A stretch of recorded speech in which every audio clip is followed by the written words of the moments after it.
Amém, graça e paz. Abra sua Bíblia em João, Evangelho de João, capítulo 11.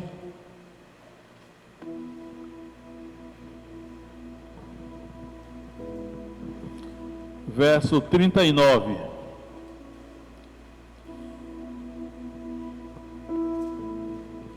Evangelho de João 11, 39.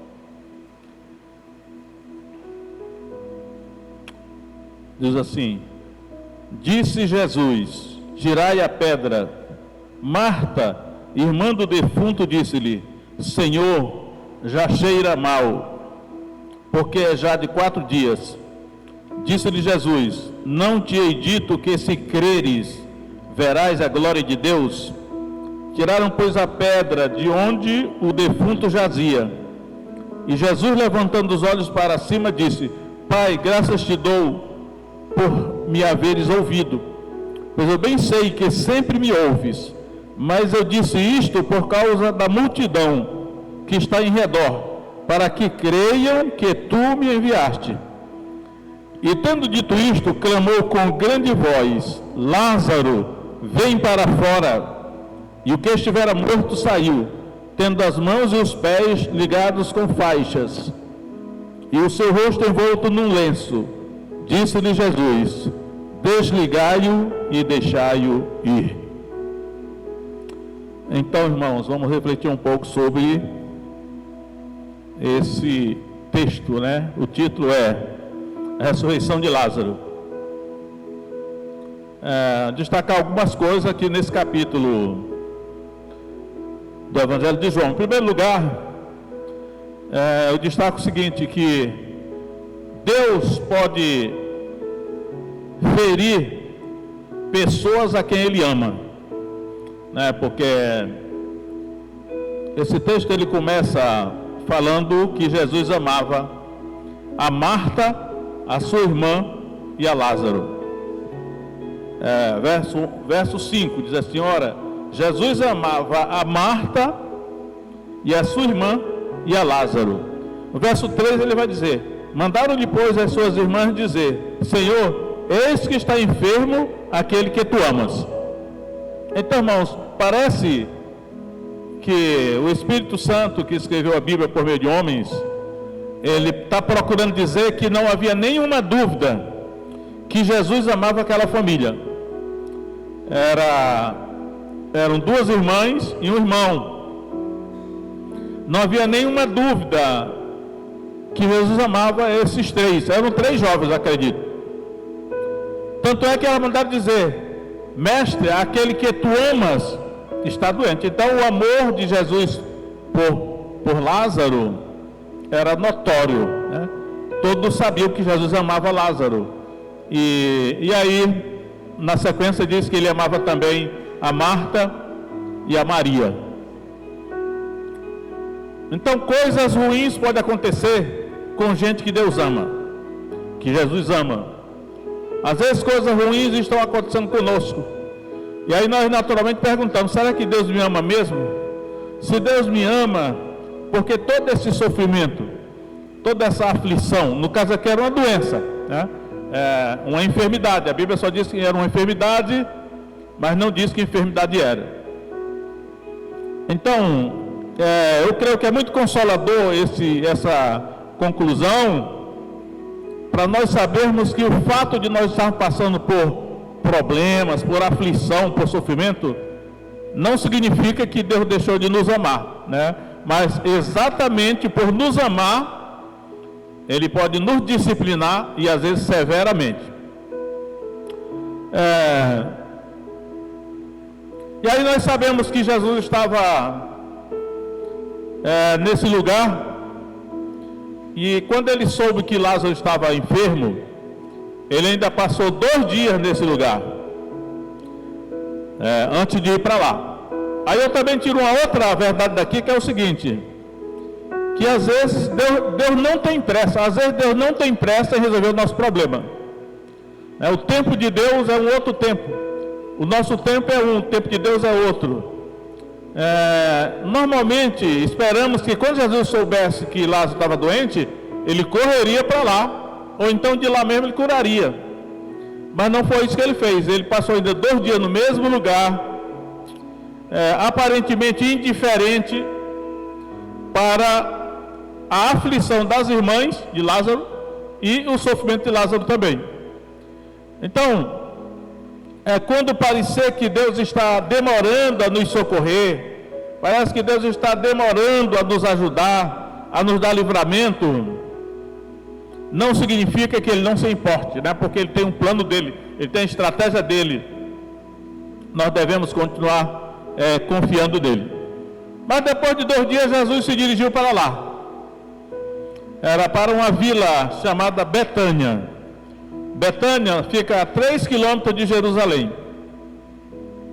E aí, quando Jesus chegou lá, ele não entrou na cidade. Eu acho esse texto aqui muito assim importante do seguinte: Jesus, ele não entrou na cidade, ele ficou na entrada da cidade. Aí primeiramente foi falar com ele Marta, depois no segundo tempo foi falar com ele Maria. E aí eu vejo na tipologia desse texto, eu não vou falar sobre a tipologia hoje, mas eu quero dizer que aqui um aspecto tipológico é o seguinte: nesse caso, Betânia, cidadezinha de Betânia, uma vila de Betânia, é uma figura da Terra, o planeta Terra, o mundo chamado Terra. E esses 3 irmãos representam, eu diria 3 igrejas, mas é assim: Lázaro, que já estava morto, representa os crentes que estiverem mortos quando Jesus vier. Marta e Maria representam as 2 igrejas, uma igreja judaica e uma igreja gentílica. Marta naturalmente representa a igreja judaica, porque ela era uma mulher que ela era mais ativa, militante, no sentido de trabalhar para Jesus ou para Deus, enquanto que Maria era mais assim no sentido de ter mais comunhão, né? Alguém já disse que as 3 vezes que Maria aparece no Novo Testamento, todas as 3 ela está aos pés de Jesus. Então eu vejo na tipologia bíblica que esse episódio da ressurreição de Lázaro, ele representa a vinda de Jesus, quando Jesus vier a este mundo. Esperamos que esteja perto isso. É o que está representado aqui. E ele não vai entrar logo no mundo, ele vai ficar plantado na entrada, nos ares. E a igreja que irá ao encontro dele, né? No caso aqui, primeiro foi Marta falar com ele, e depois foi Maria falar com ele também. E aí quando estava agora com as 2 irmãs, foi que Jesus entrou na cidade, acompanhado com essas 2 irmãs. É o que acontecerá quando Jesus vier. A igreja irá ao encontro de Jesus nos ares, e ao se encontrar com Jesus nos ares, eu acho que acima das nuvens, então ele virá para os seus pés pousarem no Monte das Oliveiras, em cima do Monte das Oliveiras, como o profeta Zacarias diz. Mas vamos aqui ao caso literal aqui.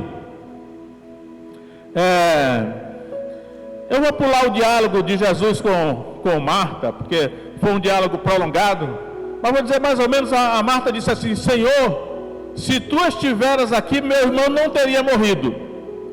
Aí Jesus disse: teu irmão há de ressurgir. Ela disse: eu sei que ele há de ressurgir na ressurreição do último dia. Aí Jesus disse, essas palavras que Jesus disse aqui, irmão, são palavras tremendas. Ele disse: eu sou a ressurreição e a vida. Aquele que crê em mim, ainda que esteja morto, viverá. E todo aquele que vive e crê em mim, jamais morrerá. Crês tu isto? Então foram palavras, se a gente fosse parar só para analisar essas palavras de Jesus aqui, palavras tremendas, né? E aí a Marta foi buscar a irmã dela. Eu acho que ela até mentiu, porque ela voltou lá para a casa dela e falou para Maria: o mestre está aí e te chama. E não era nada disso, Jesus não chamou não, né? Mas ela foi lá e disse chamar. Aí a Maria, que tinha personalidade diferente, temperamento diferente, ela foi até onde Jesus estava. A diferença entre o comportamento de Marta e de Maria é assim: quando Maria chegou aonde Jesus estava, ela prostrou-se aos seus pés, e ela repetiu a mesma palavra que a sua irmã tinha dito: Senhor, se estiveres aqui, meu irmão não teria morrido. Aí a Bíblia diz assim, que quando Jesus viu Maria chorando, as lágrimas de Maria que estava chorando, as lágrimas dos judeus que tinham vindo com ela, porque estavam lá para consolá-la. A Bíblia diz que Jesus, ele abalou-se profundamente, né? Uma forte emoção dentro dele, e aí a Bíblia diz, Jesus chorou. Então, é o negócio da lágrima aí, né? Jesus chorou, e a gente fica pensando assim, por que Jesus chorou, já que ele iria ressuscitar Lázaro na sequência? Mas o ensinamento da Bíblia quando nós sofremos, Deus sofre conosco, né? No Antigo Testamento, com relação a Israel, a Bíblia diz assim, que em toda a sua angústia do povo de Israel, sofrendo debaixo do jugo dos inimigos, Deus sofreu junto com eles. Então Deus é como um pai assim que disciplina o filho e sofre junto, né? Ou seja, no nosso sofrimento, Jesus sofre junto conosco. Deus sofre também. Parece até contraditório, um Deus sofredor, mas é assim que Deus é. Deus sofre. Embora na presença de Deus, a plenitude de alegria. Eu li isso na Bíblia nos Salmos hoje. Na presença de Deus, a plenitude de alegria. Mas Ele é um Deus que sofre. Quando os seus filhos sofrem, Ele sofre junto conosco. Porque é um Deus que Ele tem leis, Ele tem princípios, tem regras. E Ele não pode contrariar as suas próprias regras. Então, irmãos, Jesus chorou e Ele se dirigiu ao sepulcro. Aquele sepulcro, literalmente é uma caverna.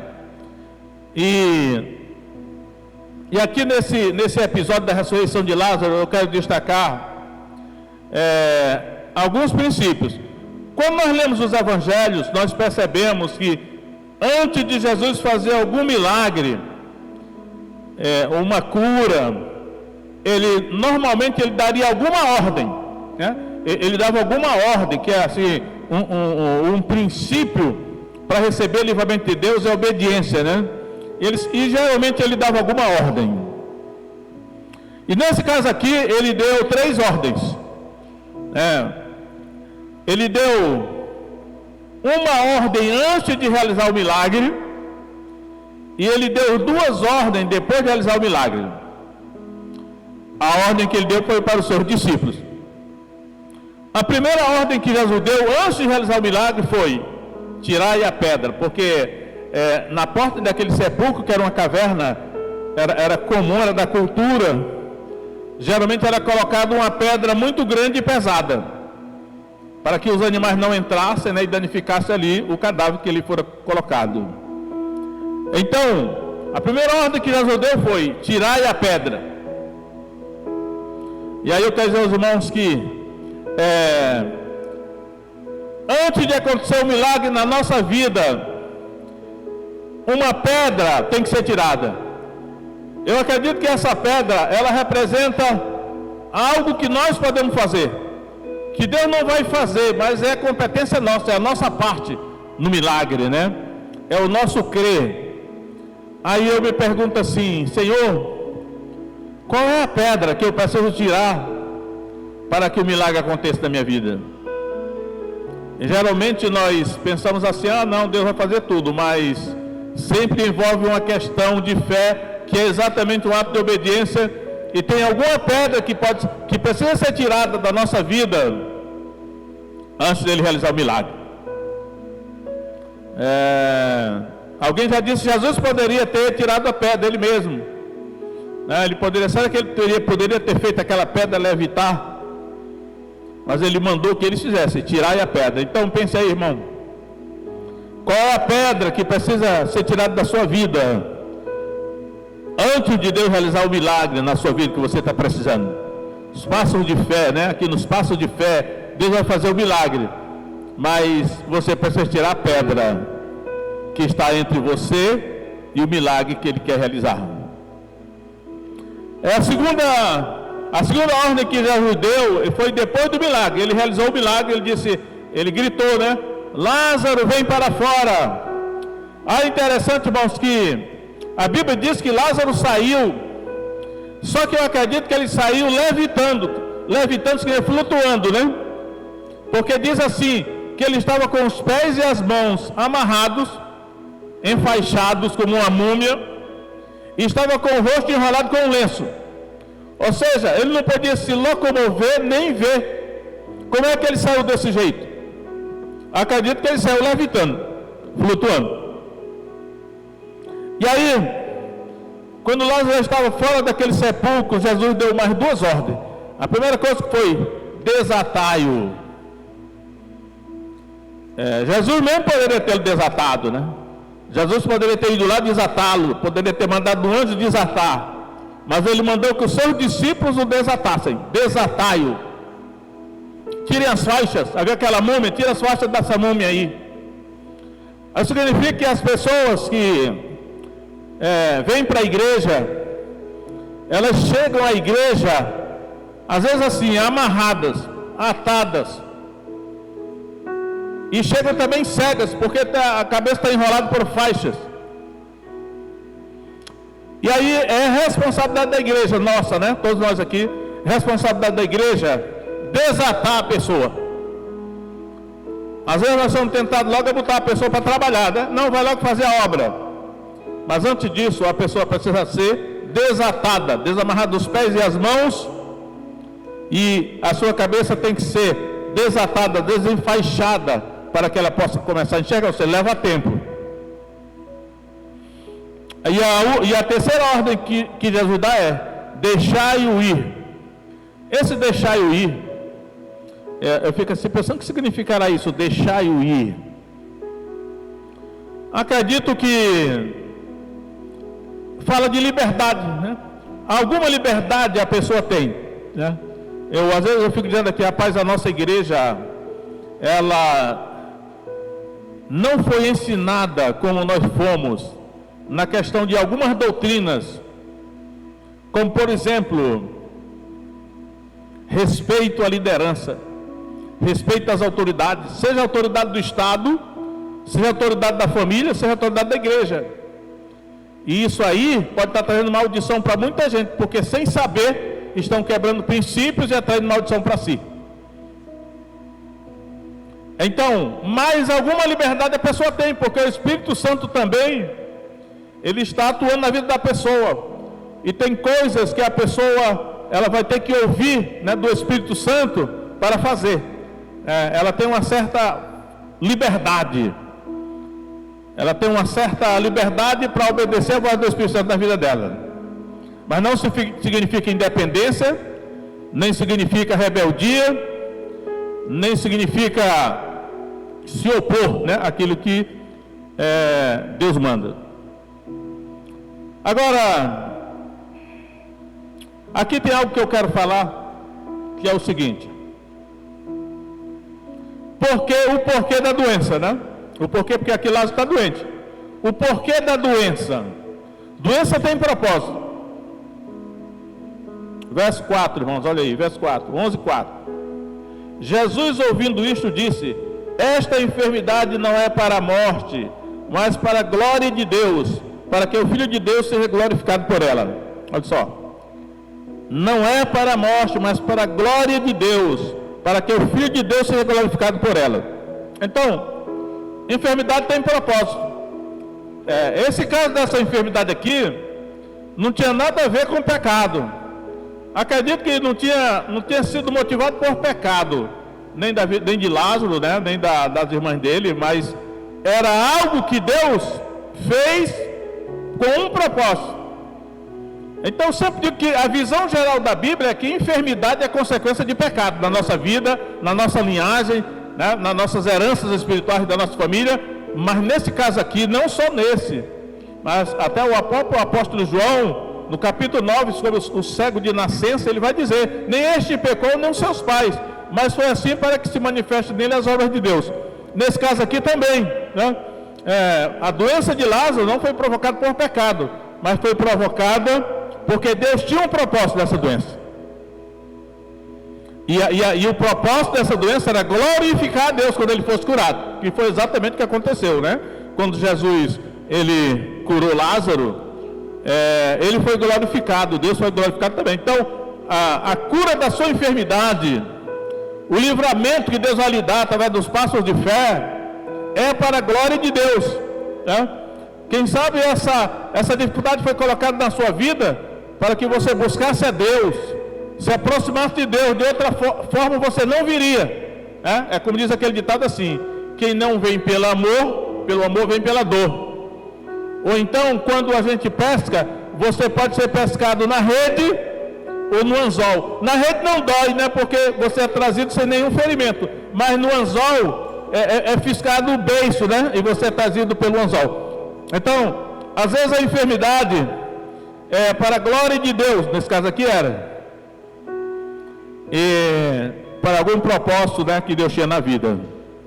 Mas aí, eu quero mostrar o seguinte para vocês aqui. Todo esse texto, ele fala de fé. Eu vou ler alguns versículos aí. Vamos ver aqui. Verso 15, vamos ver aqui, verso 15.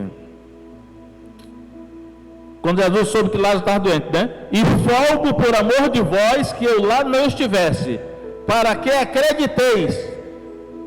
Mas vamos ter com ele. Então, para que o discípulo acreditasse em Jesus, né? Aí, verso 25. Disse-lhe Jesus: eu sou a ressurreição e a vida. Quem crê em mim, ainda que esteja morto, viverá. Quem crê em mim, né? É crer. O objetivo todo era crer. Verso 40. Disse-lhe Jesus: não te hei dito que se creres, verás a glória de Deus? Que mais? 42. Pois eu bem sei que sempre me ouves, mas disse isso por causa da multidão que está em redor, para que creiam que tu me enviaste. 45. Muitos, pois, dentre os judeus que tinham vindo a Maria e que tinham visto o que Jesus fizera, creram nele, né? 48. Se o deixarmos assim, todos crerão nele. Então virão os romanos e nos tirarão o nosso lugar e a nação. Então, irmãos, o que aqui Deus está falando nesse texto é o seguinte: tudo o que aconteceu aqui, né, a doença de Lázaro, a morte de Lázaro, a ressurreição de Lázaro, tudo que Jesus fez aqui tinha uma finalidade. E a finalidade era para que as pessoas que soubessem, as pessoas que vissem, elas crescem em Jesus, né? Todo o enredo aqui do texto é assim: olha, tudo que foi feito em redor desse episódio era para que as pessoas crescem em Jesus. Aliás, eu acho que é uma ênfase muito grande do Evangelho de João isso aí, né? Porque Deus sabe como o ser humano tem dificuldade de crer, né? O ser humano é incrédulo, o ser humano tem dificuldade de crer. E aí Deus faz com que aconteça algumas coisas para ajudar as pessoas a crer em Jesus. João 3,16, né? Porque Deus amou o mundo de tal maneira que deu o seu Filho unigênito, para que todo aquele que nele crê não pereça, mas tenha vida eterna. Agora tem um negócio: toda essa cura, a doença, a morte, a cura, o milagre, foi um recurso que Deus usou para que as pessoas crescem em Jesus, né? De novo, verso 45.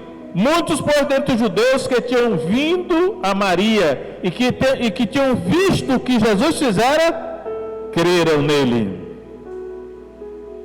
Ainda tem outro texto aqui. Deixa eu ver se é isso bem coisa aqui. Olha só, capítulo 12, verso 10. E os principais dos sacerdotes tomaram a deliberação para matar também a Lázaro, porque muitos dos judeus, por causa dele, iam e criam em Jesus. Tá bom, tudo que Deus faz aí no sentido é para que as pessoas creiam em Jesus. Mas por que Deus quer tanto que as pessoas creiam em Jesus? O próprio Evangelho de João vai responder. Aí vamos lá para João capítulo 20, verso 30. Que João vai terminar o seu Evangelho explicando o motivo. João 20, verso 30, olha aí. Jesus, pois, operou também em presença dos seus discípulos muitos outros sinais que não estão escritos neste livro. Porém, estes foram escritos para que creais que Jesus é o Cristo, o Filho de Deus. Que Jesus é o Cristo. Onde é que eu estou lendo? O Filho de Deus. Até agora aí, né? Para que creiais que Jesus é o Cristo, Filho de Deus. Agora, e para que crendo tenhas vida em seu nome. Então o objetivo não é nem só o crer é o meio para que as pessoas tenham vida, ou seja, não pereçam. E Deus sabe, né, que isso é muito importante. Então, em João 3,36 também, vamos lá.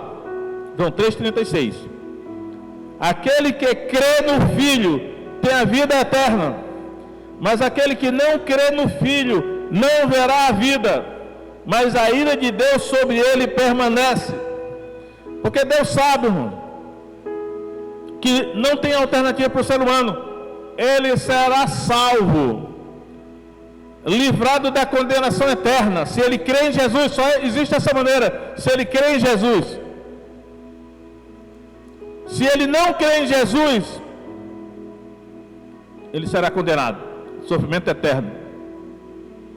Por isso que a cura, o milagre, a bênção que você procura através dos passos de fé, é só um meio, né, para chegar que você crê em Jesus, e para que crendo você tenha vida em seu nome, vida eterna, a ira de Deus ser retirada de sobre você. A finalidade finalmente é para você se dar bem, ser salvo, né? Então o problema temporal, o problema material, secular, é só um meio. Ao resolver esse problema, Deus espera que você creia em Jesus e o sirva, né? Para que você não seja condenado, para que você não vá para o inferno. Essa que é a verdade. Então, dito isso, nós iremos agora chamar as pessoas que estão fazendo esse passo de fé